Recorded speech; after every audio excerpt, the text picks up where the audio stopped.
কয়েকদিনের বিরতির পর আবারও সীমান্তে পুশিনের চেষ্টায় ভারতীয় সীমান্তরক্ষী বাহিনী বিএসএফ। শনিবার সকালে পঞ্চগড়ের তেঁতুলিয়ার মাঝিপাড়া সীমান্ত দিয়ে নারী ও শিশুসহ ১৩ জনকে বাংলাদেশে ঠেলে পাঠানোর চেষ্টা করা হয়। তবে বিজিবির তাৎক্ষণিক বাধার মুখে তাদের আবার ভারতের ভেতরে ফিরিয়ে নেয় বিএসএফ। সীমান্তের বিভিন্ন পয়েন্টে নজরদারি জোরদার করা হয়েছে বলে জানিয়েছে বিজিবি।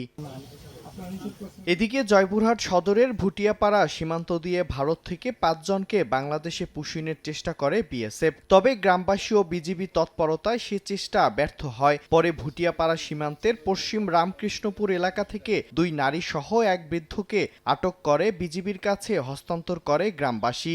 আটক বৃদ্ধের বাড়ি নড়াইলে বলে নিশ্চিত হওয়া গেলেও ২ নারীর পরিচয় নিশ্চিত হওয়ার চেষ্টা করছে বিজিবি। তখন ওই দুজন পার হয়ে গেছে, আবার উনি আসতেছে মাছ মারার জন্য, আসতে দেখতেছে মুরব্বী আর একটা মহিলা। এখন খুব টান পরিস্থিতি চলতেছে। বর্তমানে ৩ জনকে আটক করা হয়েছে আর ২ জন পালিয়ে গিয়েছে।